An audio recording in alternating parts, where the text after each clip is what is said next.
What's going on, y'all? LYNX Live. I'm your host, Dame LYNX. I ain't even gonna hold y'all. I'm feeling super professional tonight. You know what I mean? I'm excited for this episode. Look, LYNX Live. I'm your host, Dame LYNX. Remember, love yourself, no exceptions. And I'm back. Did you miss me? Look, I've been testing out the levels. The levels better be good. I don't want no issues tonight. When I tell y'all I'm feeling super professional, because I be using all of my upgraded shit. It's about time, right? I've been using the same stuff, and I finally, I upgraded the Mac.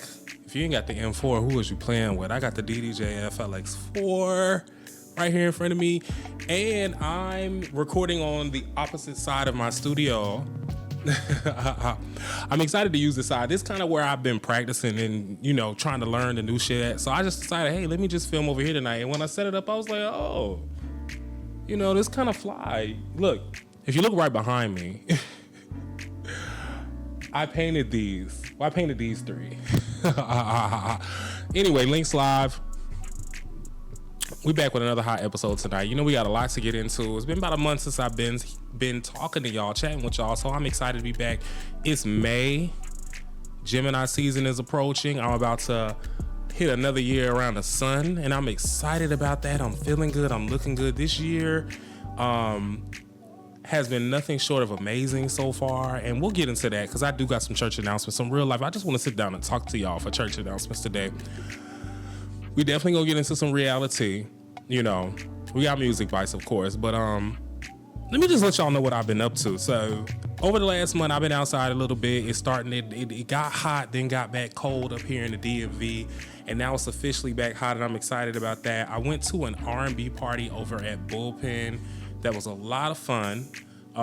John B performed, and surprisingly, John B looks and sounds just as good as he did back in the day. So shout out to him. I also got a chance for my homeboy, my best friend Ryan's birthday. We went over to Sequoia in Georgetown for brunch. That actually was a really great experience. One thing about them with their bottomless mimosas, they keep them drinks filled. They keep them drinks full. And they tell you that up front. And a lot of people say that, but they was not playing. You could have taken like 2 sips out your glass and they was refilling it right out your hand. But the food was good too, so I enjoyed that. Also that weekend, we got to check out With Love DC's day party over at Gazuza, the hookah bar, which I always enjoy. That's always a good time. And that DJ that night, I can't remember his name. I followed him on Instagram, but the DJ was lit all night. And I'm gonna just go ahead and let y'all know, Drake Nokia is taking over. Sorry, that is the song. Drake Nokia is the moment. But see, we told y'all you couldn't count your boy out. All Drake got to do is drop a banger, and y'all forget all about 2024 and how he got massacred by Kendrick Lamar. So I love Nokia, like its energy, like even at home. However, all right, enough. Oh, see, I got excited. I went and saw my girl Melanie Fiona the other day.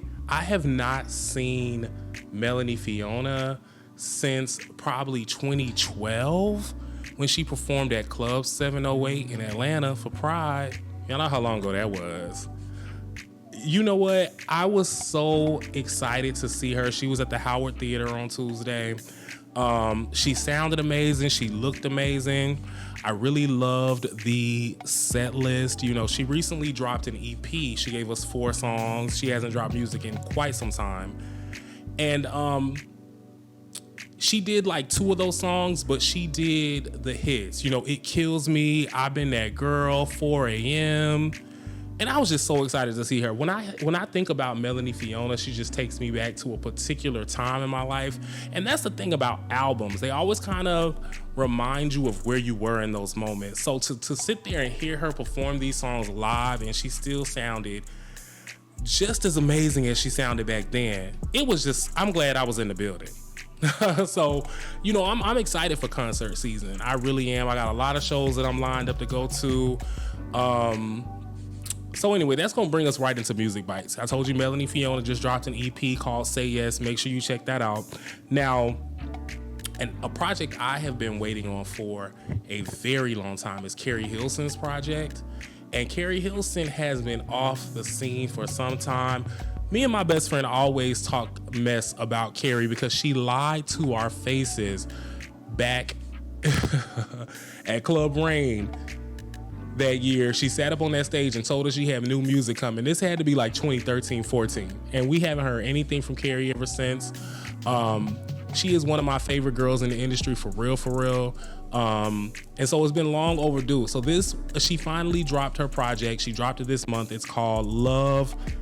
We Need to Talk Love. And it's, to me, it sounds like the first chapter in like a couple more volumes that we're gonna get. I'm pretty sure over all this time, Keri has recorded a lot of music. I'm sure she has a lot of music sitting in the vault. And to hear this project, I was just excited to hear it. She sounds great. It's very short and sweet. It's cohesive. Even the first single, Bae, which initially I wasn't feeling that Bae sample. It just felt a little TikTok-ish to me, but I think it just showed that she can still make relevant adult music. So I'm excited to have Keri back. I hope she goes on tour. I'm ready to hear more music from her. You know, she's done a couple interviews. She's talking to people. And, you know, she finally spoke about the whole Turning Me On remix that was the Beyonce diss. And, I mean, I'm glad that she spoke on it. I'll be honest, I personally never felt like it was a Beyonce diss, but I'm also that kind of person that likes to play naive, thinking that people get along and stuff like that. But she admitted that the line, and when I actually listened to the line this time, I was like, damn, I guess that was a Beyonce diss. However, she mentioned the line was written by another artist at the time, and she was forced to record it, and Polo Don forced her to put it out, and then somehow it leaked and it became this big thing, right? And I kind of believe her. I kind of believe that story. Now, Esther Dean, you know, she wrote Super Bass, Drop It Low, a lot of hits, a lot of huge hits. She admitted that she was the one that wrote the line. And it turned into this thing on the internet for a few days. I'm glad that has blown over, because I really would have hated for it to overshadow Keri's project, because it's a really good project. And if you haven't heard it, you definitely need to be paying attention to that. You know, a lot of people are talking about R&B is dead, but this second quarter, these R&B girls are dropping. Okay. Coco Jones dropped. Y'all know how I feel about Coco Jones. I have been waiting on her to drop since her EP, and she gave us Why Not More. And when I tell you, this is a flawless debut album. Coco, you did your thing. And y'all already know I can listen to that girl sing Mary Had a Little Lamb, the ABCs, whatever. I just love her voice. I love that her and her writing team, lyrically, they always get it right. It's like the same thing I love about her is what I love about Summer Walker, but I love her more because I feel like Coco Jones has so much more that she can offer me. You know what I mean? So I always tell y'all, I feel like your debut album needs to be cohesive. It needs to define your sound, and it should tell a story. And Coco Jones did that with this. I think that listening to this album, you get a good idea of who she is as an artist, things that she has experienced as a person, very relatable topics. I mean, I've had it on, y'all know how I am when I love an album. I've had it on repeat since it dropped. Some of my favorite tracks, On Site, of course. I can't get enough of On Site. Be Myself, AEOMG. And the more I listen, I just find different songs that I'm in love with. So I can't even give you my favorites. It has no skips. I'm proud of how she's handling her promo run. She's been doing interviews. She was on Kelly Clarkson, live performances. I mean, shout out to Coco Jones. Let me know, are you guys feeling Why Not More? What's your favorite song on there? And I'm going to see her on Wednesday. Look, I'm gonna be at these shows this summer, so I'm gonna have to record more frequently because I'm gonna have to update y'all on what's going on. Another album that dropped that I have been anticipating was Destin Conrad. Now, y'all know, if you don't know, a lot of y'all don't know Destin Conrad. Hashtag Boys Like Me. He's an artist out of LA, young artist. He actually started as a Vine star. Y'all remember Vine? Anyway, Destin Conrad has several EPs. He put out a project, Submissive, last year that was really good. Well, this project that he just put out is his official debut album. It's called Love on Digital. Destin, you did your thing. Same thing there. You know, after hearing a lot of his music prior to this album, I think that this project encompasses what his sound is, and Destin is a good writer. So shout out to Destin Conrad. Make sure you check out Love on Digital.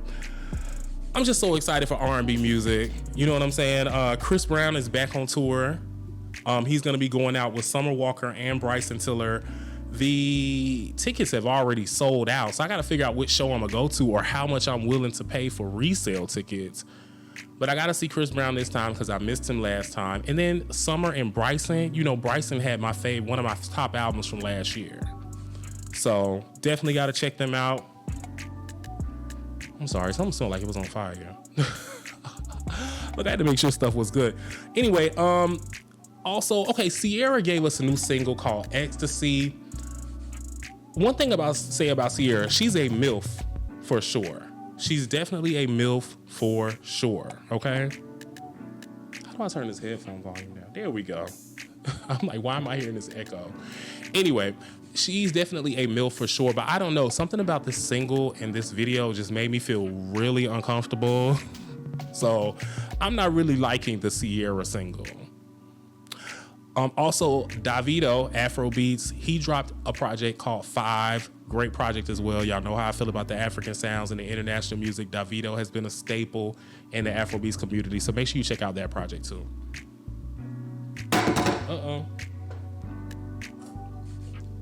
And that's what I get. All right, no drinking. All right, so did you guys get a chance to check out Coachella? I was able to catch the live stream, which I love, by the way. I definitely love when they live stream the shows because I'm able to just chill at home, have me a little weed, have me a little cocktail, and just watch the entire live stream. The only thing about Coachella is that it runs so late into the night because it's on the West Coast that by the time the headliners come on, I'm asleep.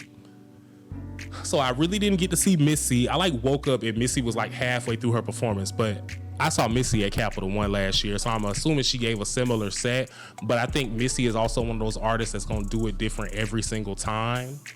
So I caught part of her performance. Now my girl Tyla, y'all know Tyla is my girl. I am obsessed with this little girl. I'm obsessed with this young woman. She had a fire Coachella set. She looked good. I loved her set list. She sounded good. I mean, performance-wise, she was hitting it. I enjoyed Tyla. Tyla had a fire performance. I also got a chance to catch 3 6 Mafia. Y'all know 3 6 Mafia is nostalgia for me. So I loved 3 6 Mafia's performance. They had me just totally lit. And I also got to check out Meg. Meg brought out Sierra for Rocksteady, which samples goodies. Meg had a really great show. The one thing I love about Meg is her stage presence is there. She's gonna give you a show. And these festival style type situations are perfect for her because Lorianne has really got her into shape when it comes to performing. So Megan is always amazing to see. I missed the full live stream, but I did watch the re-airing of Rocksteady and also Bigger in Texas, which I enjoyed. So shout out to Meg. Performance-wise, I'm gonna always be checking for Meg.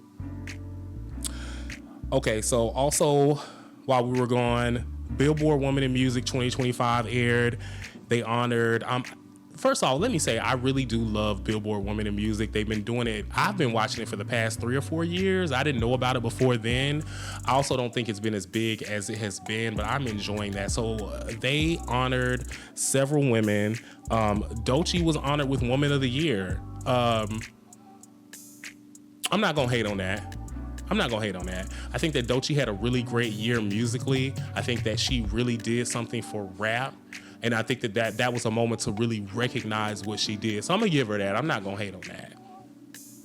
Glorilla got the Powerhouse Award. Now, mind you, I don't know what that means, but I think it just means she was a force this year, which Glorilla did her thing this year. So she deserved to be honored this year, no matter what.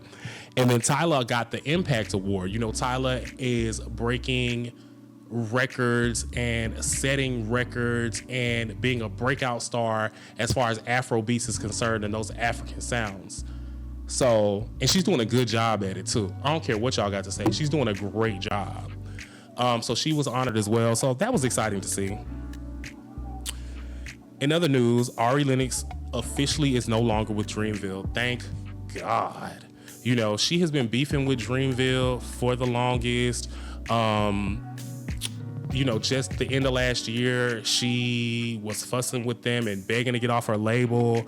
So I'm glad to see her leave Dreamville. I think that she can find a space that's focused more on R&B. Dreamville to me is a rap label. So I don't understand why Ari Lennox was on that label. But anyway, she also recently dropped a single, Soft Girl Era. So I'm just happy to see her being able to move on. And let's just see what she does. Yo, Miami also was no longer with Quality Control. She dropped a single too. I didn't listen to it. I don't know. Me and Young Miami, music-wise, I'm not really fooling with her. However, JT dropped a single, Ran Out. And I like that. I like the JT single. JT doing her thing. I'm glad to see JT consistently dropping heat. So I like that Ran Out single. And lastly, no. Before that, another song that I love is Affirmations by Flippa T.